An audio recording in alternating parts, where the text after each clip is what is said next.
yesterday's games were also great. It's just been a good tournament so far, and we're only in the round of 24. How exciting. In the top left-hand corner, the red Terran player here is ByuN, and he plays against the blue Zerg player in the bottom left corner, Rogue. Guys, if you're enjoying the stream, obviously do consider supporting the channel by either following on Twitch or liking and subscribing on YouTube. Again, this is also a WardiTV event. 100% of anything you pledge on Patreon helps tournaments like this happen. You can check that out at patreon.com/WardiTV. This is a $5,000 tournament, and we do not have some special sponsor or anything. This is truly just you guys supporting the stream allows us to put on sizable StarCraft 2 events for the players to play in and win money on. You can also subscribe to the Twitch channel with your primes, even if or regular subs, or give some subs, just like Longstaff X has just done for the primes. I love the content. Hell yeah, thank you so much for supporting it. Be an eSports StarCraft 2 hero like Longstaff, and you hit us up with your prime today. Again, we appreciate it, guys. It helps us out a bunch, and it allows us to keep on doing more StarCraft 2s. Beautiful. Beautiful.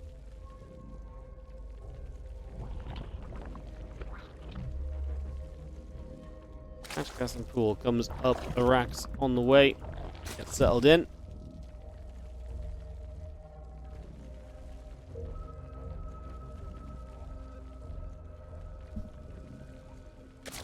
It's having the Reaper and the Orbital coming about. Getting settled for a couple of moments.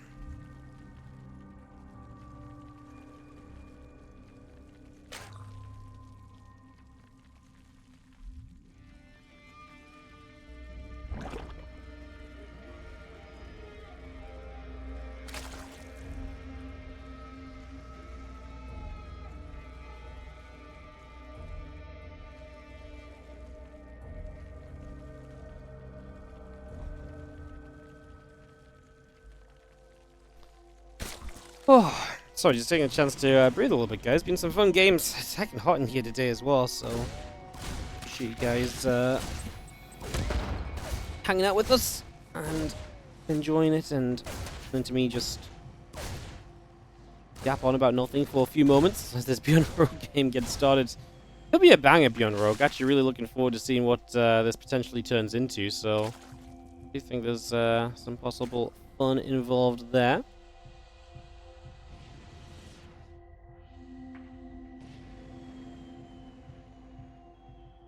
Pulls back out into the front. It's going to be seeing the Hellions on the way, the Marine on the way. Getting settled for a few moments.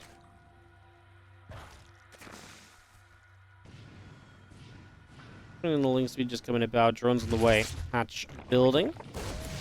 Let's see the Queen firing. Reaper will take a few shots of damage.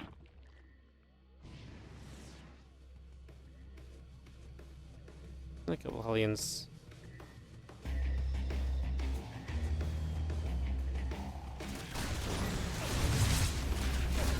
I see a little grenade going down. The Queens will take a little bit of a bop. The Ling's just going to be sat there. The Queens will continue to gather.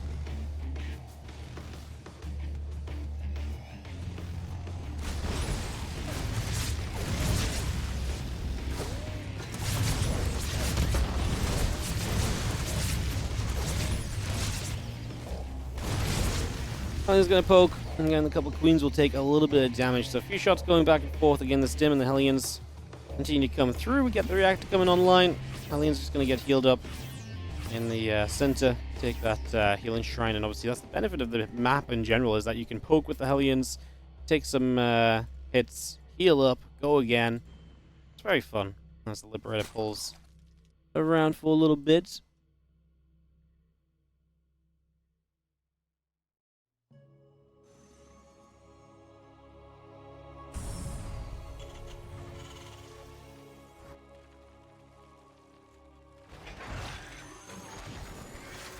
Very well siege. A couple of drones are going to get poked at. Again, extra drones and Queens coming about.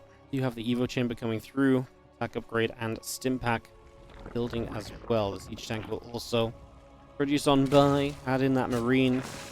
And the Liberator is going to be right there. Those drones at bay. The Queens can take some damage as well. Actually going to lose a Queen at least. Now we target fire drones. Don't mind that. 3 drones go down, get a queen. Not a bad Liberator at all. Sometimes, you know, you talk so much about this kind of like Liberator kind of re-sieging, repositioning. I actually just like this though. Like, you get 3 drones, you get a queen. It's just nice. It's just nice. Back about to finish. As they'll have the +1 attack coming online as well. A few Marines going over, siege tank coming through. I'm just going to be having our Hellions just going to be sitting on the edge of creep for the moment as the Queens step across. Hellions will put some damage onto the hatchery, so Hatch taking the shots right off the bat. Reaper is pinging away at that as well. So far, so good. So far, so good. Combat shield and +1 attack will continue to come through. Getting the extra medevacs and Marines coming online as well. Which race do I main? I'm Terran main. But I don't really play enough to really say I main any of them now. I have the most experience with Terran, Zerg my second, and then Protoss I'm absolutely terrible at. Like, it's bad. I just have no concept of, like, so I actually played a few random games on stream the other day, and I actually played, you know, I queued into a game as a PvP, and I was just like, man, it's actually kind of wild because obviously I watch a lot of PvP. I can tell you a lot of the rough times in which things happen in PvP. I can tell you some of the supply at which things happen in PvP. But for the life of me, when you get into a game and you just try and do that, if you haven't done it before, like, it's just all over the place, you know? It's all the little things that are, like, natural because you've done it a lot that you then have to think about that then throw everything else off. Kind of crazy. So, yeah, as these Lings, by the way, are just going to wrap around on those Marines. The Banes will get target fired. I was going to say it's been a good attempt of breaking out of this attack from Rogue, but I don't think he's got enough in the end. The Queen's about to step off creep, which means they can't transfuse anymore as well. ByuN reinforced with another wave of this. Resources lost slightly favorable to him, but Rogue, all he has to do right now is kind of survive. Gunner's getting the armor upgrade, but he is just a 2-base Terran play on 5 barracks. Losing the siege tanks does obviously hurt your kind of power and your siege position. So there's going to be kind of more of a have to go factor from ByuN. I don't know if that's necessarily going to be good enough to win a game like this. Obviously, Bane speed finishing soon. Rogue is going to be on his way to a lot of things that will help him out here sooner rather than later. Gun finds an Overlord on that right-hand side. The Marines are all on the same hotkey. It's a real shame he couldn't get some of the Queens when they stepped off creep before, because that Queen count is going to be one of the main reasons why this army is still going to look good for Rogue. Having that in the defenses is going to be massive. That tank put some work in, by the way. That position was held for a long time. The Marines actually did extremely well here. I actually think that might be extremely costly to Rogue in the end. Could be a major issue as the +2 carapace coming about. +2 melee will start. A few more Banes coming. Drones on the way. Just have extra Marines pulling down to the bottom left-hand side for the moment. Armory coming online. A couple of Liberators coming through. Just going to get rid of a couple of Creep Teamers as well as we just get ready for more damage. Siege tank will siege onto the low ground there. The Marines still pressing up. Queens going to get a little bit extra done. The Ling Bane will run forward. The Marines still absolutely looking to be feisty as the Queen count is going down. Honestly, getting rid of the Queens is kind of huge because they are actually putting a lot of damage out on this army. A medevac super low. He did try and unload the Marines that jumped into it, but it does fall with a couple still inside. Does Rogue actually have the defense here? As ByuN continues to press the issue. Ooh. Tell you what, the Queens are starting to get low on energy as well. Like right now, they're actually doing a great job of, you know, again, putting damage out, targeting medevacs, but we're getting to the point where very soon, those Queens may not have any energy left at all. Whoa, ho, ho, catching the reinforcements, that's going to help a lot. It's going to do a lot for you, actually, so that puts you in a much better place. Rest of those Marines still coming around. The Banes still being chased as well. Just having the Burrow coming online, the 2-2 melee upgrades coming online. Things will wrap around. That siege tank falls. Overlord is picked off as well. A little bit of Ling Bane going back the other way. +2 melee, Burrow. Again, a little bit of everything still coming through here for the moment as some Ling Bane continues out. And we have the Queens just pushing back onto that Liberator once again. Marines will pull further away. More Banes will fire. Marines load back into the medevac. You retreat out of here. The Liberator goes down. The Lib just falls right off the bat. Rest of these Marines coming through. Another Overlord dropped.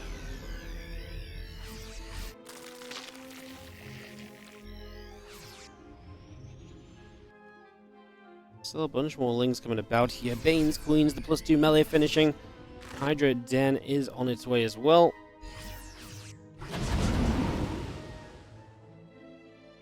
Medivacs want to think about loading into the main base here potentially. Try and get a little bit more done.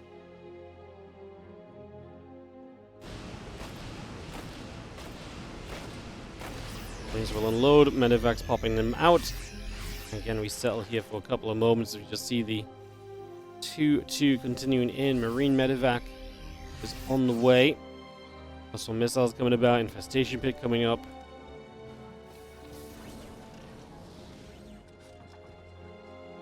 Uh-oh. Uh-oh. Boom! He even waited for an even better connection. My boom was out of time, but the connection was not. The Marines turned the corner and the boom was even better.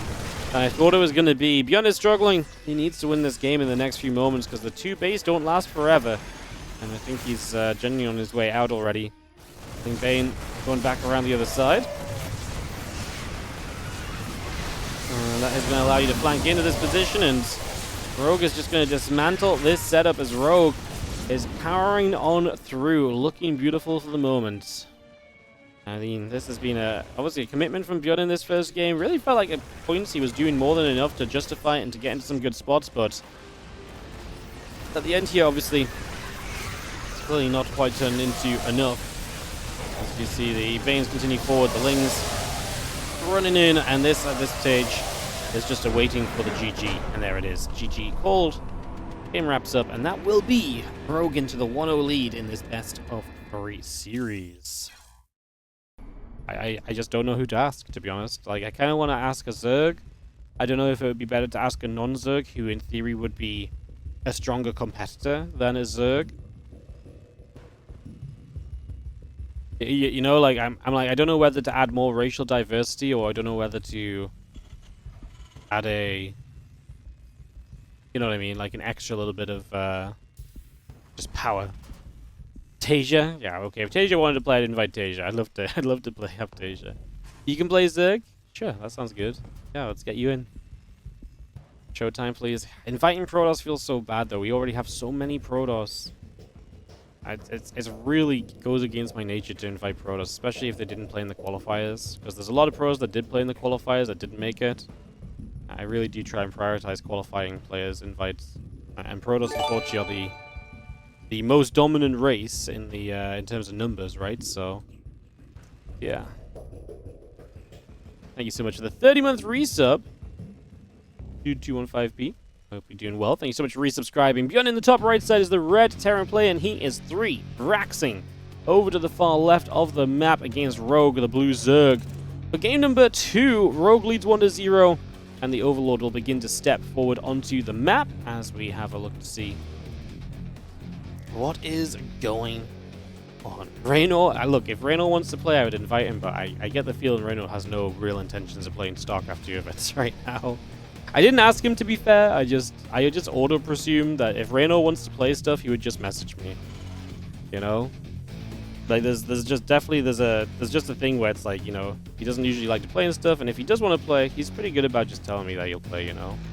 So, I'm gonna assume Raynor does not want to play any online stuff at the moment. Bunker comes up, and the drones will pull as Rogue prepares his defense against the proxy racks. The drones settle onto the low ground. A couple of Marines will begin to fire, and we have the bunker going to get cancelled right off the bat. It's not a bad start, as obviously we'll try and get another bunker up and start to establish this. Lings on the way, Spinecrawler halfway done. Obviously the main thing now is to push these Marines away and give yourself a chance to deny the bunker, which I think is going to happen pretty easily.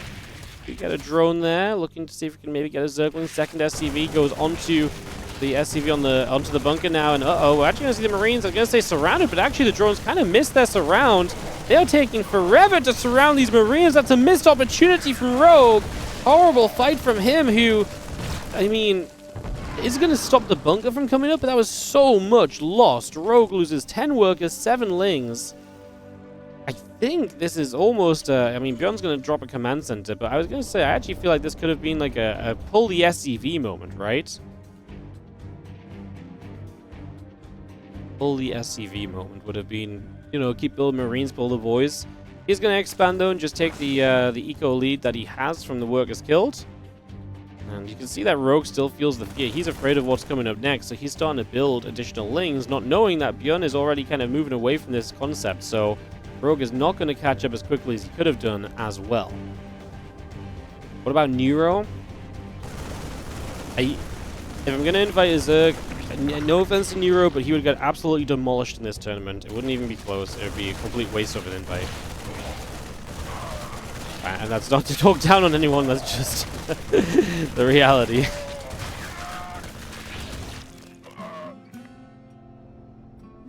The reality of the situation. And look, if I'm going to invite a Zerg, I'm thinking Yakov, I'm thinking maybe a Laser if a Laser fancy's playing. But I just don't know if it's worth inviting one of those guys versus inviting somebody like a Gabe maybe, or like a Showtime, like you guys say. Like, you see it, like, I'm just undecided right now. I have my ideas of who I want to invite. But yeah, it's just deciding who exactly want to do it.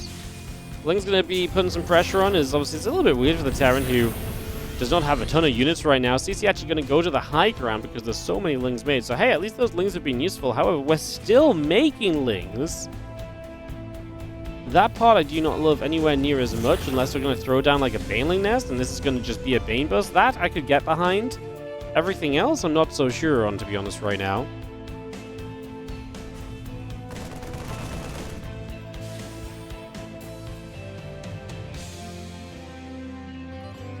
I just don't understand. I mean, you're just hoping that ByuN comes down the low ground. Is basically what's going on here. And this Hellions going to check. See, the Lings are still there. Ling speed kicks in. Hellion gets away as well. I just don't see the long-term plan that nets you advantage from building all of these Lings. He's still making Lings.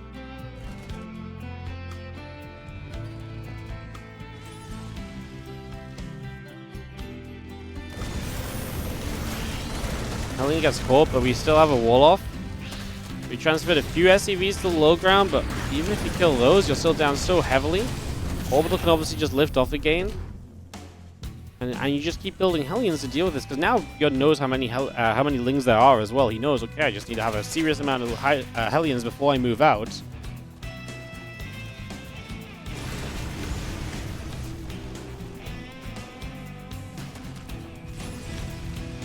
Seeing the Hellions trying to do their thing. Obviously, you can pull back toward the ramp. Here is the idea. A few Marines behind the ramp will help as well.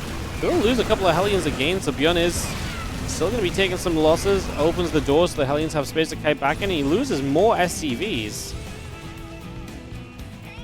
I'm out here questioning what the hell Rogue's idea is, and apparently ByuN's idea is just to keep throwing SCVs to the low ground, when it's clear and obvious that his opponent has got so much in comparison. I think ByuN just getting over-eager about trying to mine. Like I said, I still like it for ByuN though, because Rogue could have just been on 40 workers by now.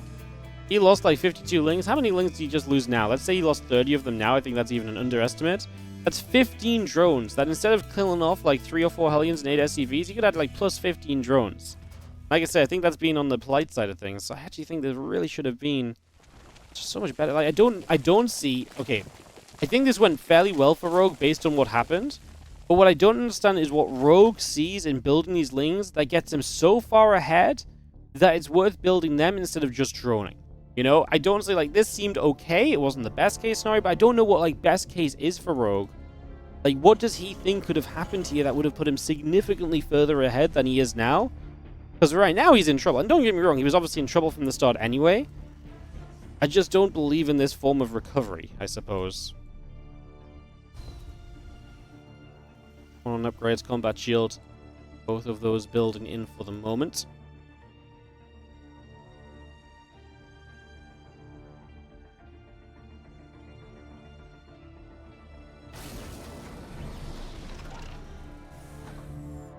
The Marines gather up. Siege tank is there. Armory SCVs continue to build for the moment as we have the Zergling getting grabbed and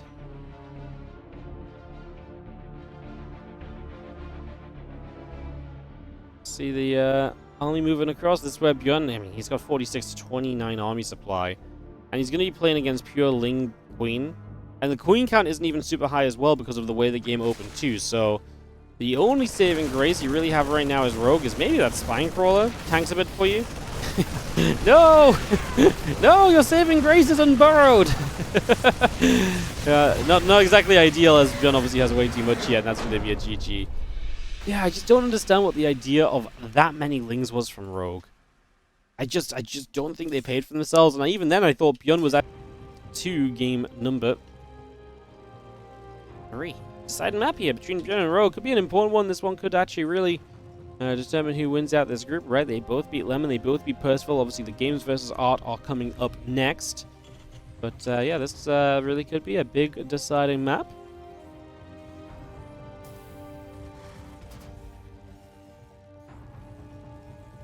At 100 gas, maybe forgot the Bane Nest.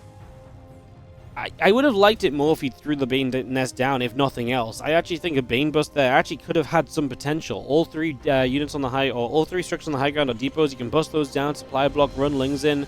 Especially if you catch like the first Hellion or so, because you're not expecting that many Lings as ByuN. I actually think the Bane Nest would have been pretty good. I actually could have... With a Bane Nest, I actually think I would have gotten behind Rogue's idea. But just the Lings... Yeah, I'm not so sure. But that's the benefit of us being out of the game. We can sit here and question and, you know, concern ourselves with it. It looks very different when you're playing from the point of view of Rogue, of course.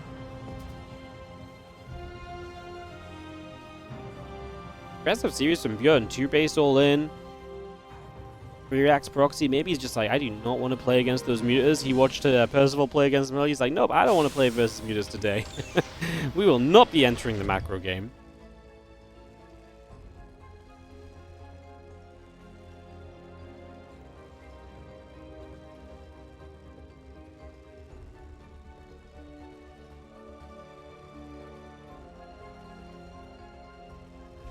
So, we get to game 3 of this series. Genuinely curious as to what Rogue is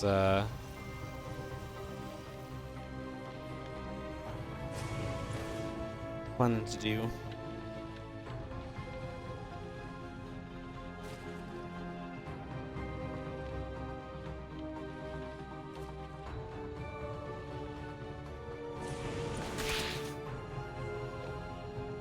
Feelings gonna chase after the Reaper for a couple of moments, trying to see a bit of what's going on.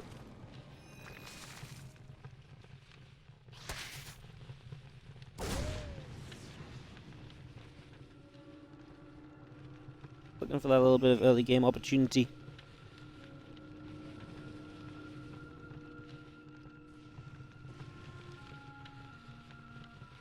Nothing really though coming in right from the get-go.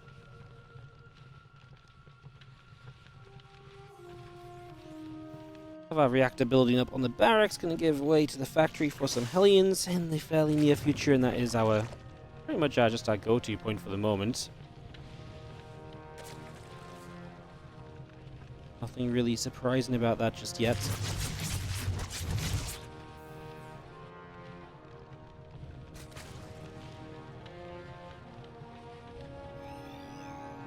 Reaper is about to die, so Reaper will go down. Actually, about to finish. The few drones still coming about.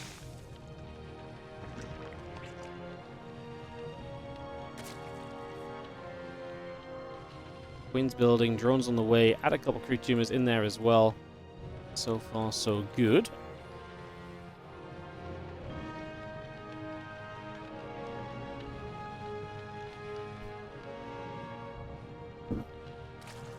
Protron is building, so Rogue is going to switch it up a little bit for what we've seen so far. It is torches. It's not really a muta map. It is absolutely a roach map. See roaches on this one a fair amount in the past.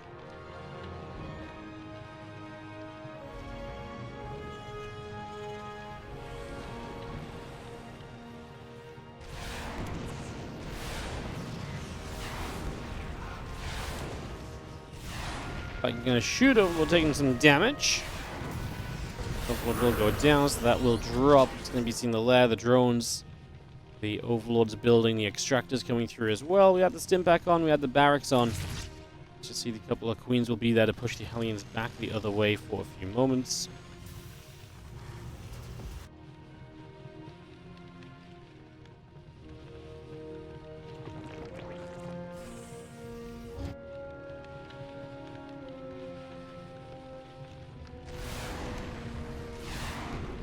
Second is going to go and hit Overlord right now, so some damage being done. Ovi taking hits.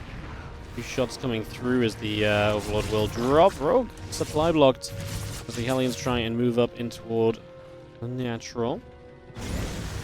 Hellions will try and fight. A little bit of damage being done. Still got that stim pack going through. The Roach is still coming online. Again, Hatch Overlord, a couple extractors and Creeper Tumors coming down as we speak. So all of that comes up for the moment.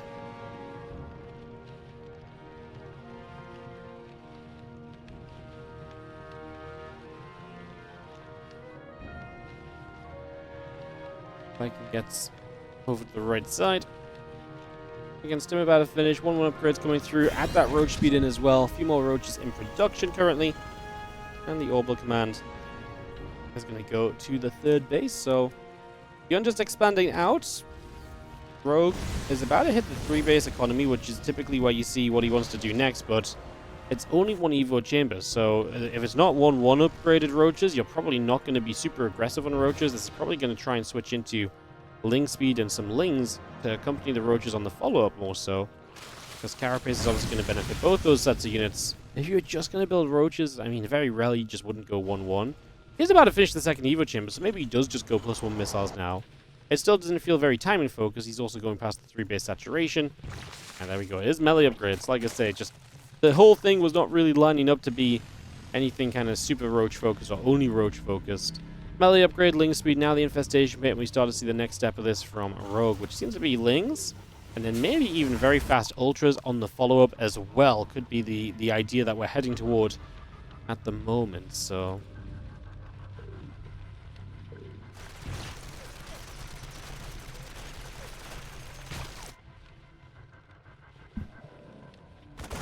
Group of Marines head down. To the bottom left, there's an attempted hatchery coming in here, but it's not there yet. And maybe that's what ByuN was looking to find, because he turns around when it's not there. Comes up now, but the Roach Ravage also there to protect it because of the initial scout that Rogue had on that position, telling him that his opponent was moving over into that location.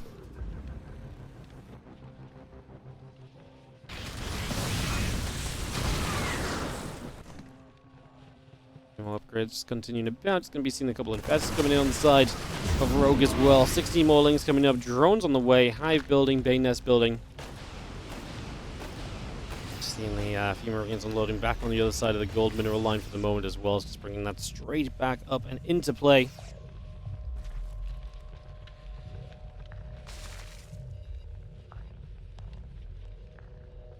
Hive is about to be done. A few more Zerglings coming out. Bane speed, going to be the next part of the build. Like I say, we'll see what comes out of the Hive. I'm just expecting fast Ultras. But maybe add, I mean, if you think it's going to be tank focused because you've been playing Roaches, you could add a couple Vipers as well. Obviously have a lot of utility. I think just Adrenal Glands, Ultra Cavern is the most logical go-to right now. And like I say, a little bit of the Hive Tech and Vipers as well. Ultra Cavern gets started. Adrenal Glands, plus 2 melee, the plus 2 Carapace was already on the way. Now the only thing to add on if you want any of them is going to be, like I say, a couple of Vipers maybe. Which I think are always going to be decent. You do see ByuN adapting to the composition. He was building tanks early, he's got 3 of them. Is now going to begin building Lings.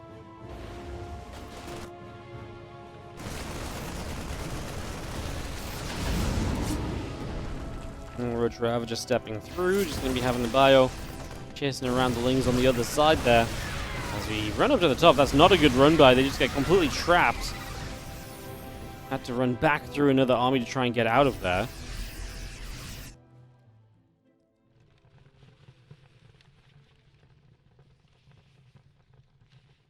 Medivacs still gather on the left, so ready to maybe make another drop in at some stage.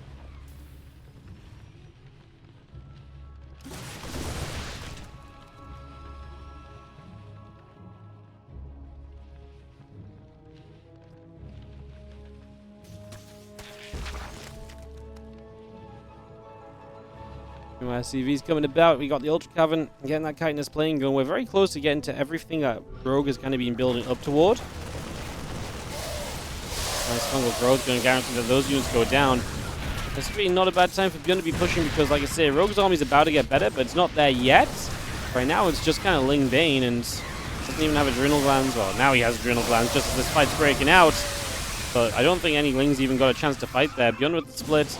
Instantly 5 Ultras on the rebuild from Rogue. They're not going to be ready for a little bit, but it's enough right now that ByuN has been chased away, and he will not be able to push in any further just yet anyway. Medevac with the Marine inside, pulling back through to the top.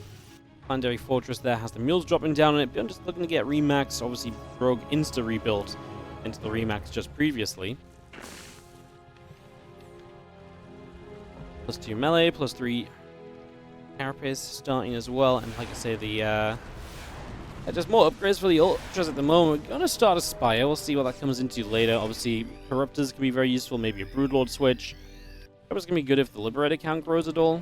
It looks like ByuN is currently just looking to build Ghosts, though, so don't know if that's going to be much of a concern here, realistically. As the Bio turns, and that Ultralisk is going to be taking some beatings, and that's going to be maybe even a dead Ultra Cavern as well. I'm going to kite away and just, as we kite away, actually work our way through a bunch of the workers instead. ByuN loses everything he dropped in with, though, so this was not a cheap kind of, jump into the main base. And I actually think ByuN's in trouble.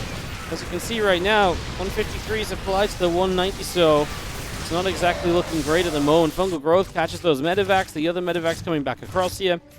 We'll see the Queens able to go after the rest of those Medevacs as well. A couple more Banes trying to come about. The Ultras are gathering.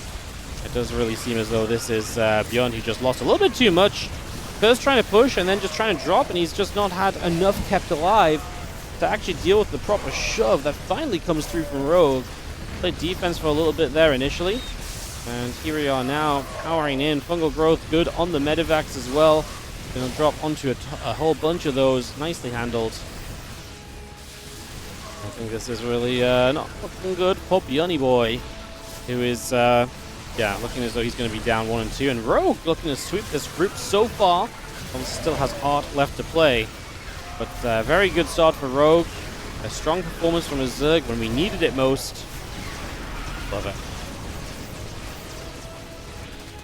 Thing's going to run through. I mean, SCV is still dying. The orbital going down. ByuN does not have an answer.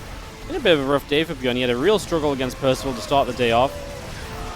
Against Lemon was a little bit easier, I suppose, but yeah, I feel like ByuN has not had the easiest of days. Rogue does get this one 2-1. Victorious. And should be quite happy with that.